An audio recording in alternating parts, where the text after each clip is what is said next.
Assalamualaikum warahmatullahi wabarakatuh.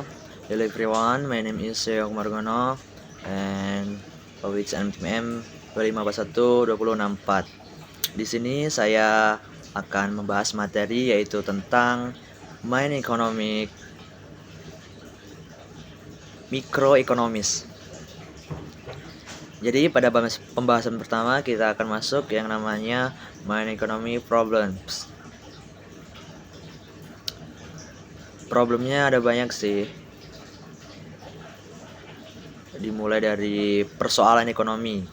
Persoalan ekonomi yang menghendaki seseorang, perusahaan atau masyarakat membuat keputusan tentang cara yang terbaik untuk melakukan suatu kegiatan ekonomi.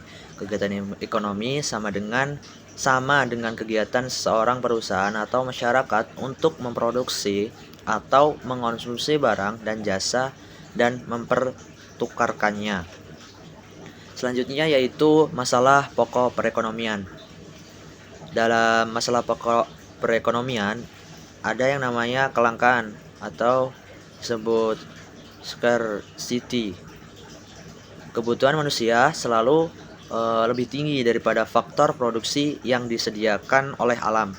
Kebutuhan manusia sama dengan keinginan manusia untuk mendapatkan dan mengonsumsikan barang dan jasa atau disebut komoditi. Selanjutnya ada yang namanya pembagian jenis barang. Jenis barang dibagi menjadi dua, yaitu barang ekonomi dan barang bebas. Barang ekonomi yaitu barang yang membutuhkan pengorbanan jika ingin memperolehnya.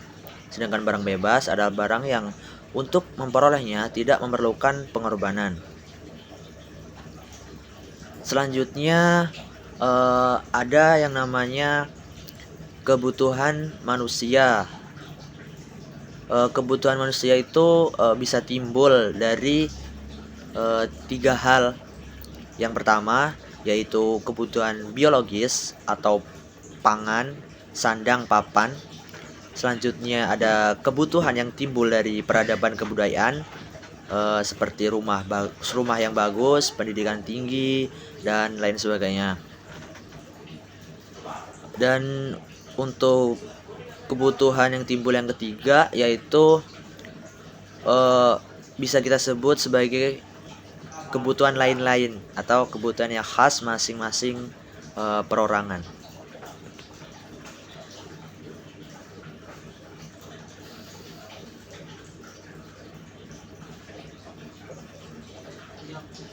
Selanjutnya yaitu ada komponen faktor produksi.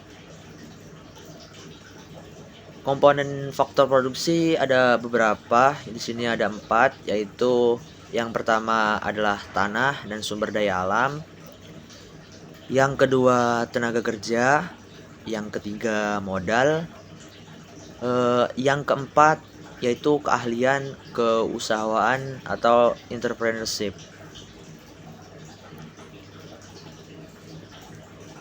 Penjelasannya, tanah dan sumber daya alam. Dalam tanah dan sumber daya itu terdiri dari hasil-hasilnya, yaitu tanah, tanaman, hasil tebang, hasil hutan, air untuk irigasi, dan sebagainya.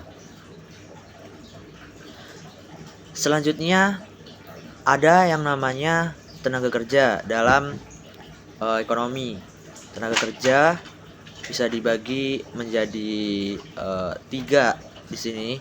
Yang pertama yaitu tenaga kerja kasar, yang mana berpendidikan rendah tanpa keahlian. Yang kedua yaitu tenaga kerja terampil, yang mana memiliki keahlian dari pendidikan atau pengalaman. Dan yang ketiga yaitu tenaga kerja terdidik, yang dimana memiliki pendidikan tinggi dan ahli dalam bidang-bidang tertentu. Selanjutnya dalam ekonomi ada modal ya. Modal-modal ini bisa dibagi menjadi 3 dalam pembahasan kali ini, yaitu modal tetap, modal tidak tetap, yang kedua modal sendiri, dan modal dari luar. Yang ketiga, modal investasi awal dan modal operasional. Selanjutnya ada struktur ilmu ekonomi, yang dimana di bagian atas itu ada ekonomi deskriptif dan ekonomi terapan. Kedua ekonomi ini berada di kanan kiri. Selanjutnya mulai turun yaitu teori ekonomi, di mana di bawah teori ekonomi ini terpecah lagi menjadi dua, yaitu ekonomi mikro atau yang kita sebut teori harga, dan ekonomi makro atau yang kita sebut teori pendapatan nasional. Kita akan membahas yang namanya ekonomi mikro. Ekonomi mikro sendiri terpecah lagi menjadi 3 bagian, yaitu bagaimana cara menggunakan faktor-faktor produksi yang tersedia secara efisien agar kemakmuran masyarakat dapat maksimum. Yang kedua ada asumsi, semua faktor produksi yang tersedia digunakan secara penuh. Yang ketiga ada mempelajari. Mempelajari ini ada dua mempelajarinya. Yang pertama perilaku konsumen dan produsen. Yang kedua ada interaksi pada pasar produksi atau faktor produk. Selanjutnya yaitu ilmu ekonomi. Ilmu ekonomi adalah ilmu yang mempelajari segala aktivitas manusia dalam memanfaatkan sumber daya yang terbatas untuk memenuhi kebutuhan manusia yang tidak terbatas agar tercapai kemakmuran. Ilmu ekonomi ini berhubungan dengan dua masalah. Yang pertama, masalah kelangkaan sumber daya, dan yang kedua, masalah pilihan alternatif. Selanjutnya, selain ilmu ekonomi, ada yang namanya ilmu deskriptif, di mana ilmu ini menggambarkan keadaan aktual yang terjadi dalam perekonomian secara deskriptif. Selanjutnya ada yang namanya ekonomi terapan atau teori kebijakan ekonomi, di mana dalam teori ini mempelajari tentang kebijakan yang perlu dilaksanakan untuk memecahkan masalah-masalah ekonomi. Dan selanjutnya ada yang namanya teori ekonomi. Dalam teori ekonomi terbagi menjadi dua lagi, yaitu seperti tadi yang pada awal, yang dimana pada bagian pada slide awal tadi ada ekonomi mikro dan ekonomi makro. Ekonomi mikro disebut juga teori harga, mempelajari perilaku ekonomi dari setiap unit pengambilan keputusan secara individu seperti konsumen, pemilik sumber daya, dan perusahaan dalam suatu perekonomian bebas. Ekonomi makro adalah ekonomi yang mempelajari perilaku ekonomi melalui pendekatan agregasi pada suatu wilayah atau negara.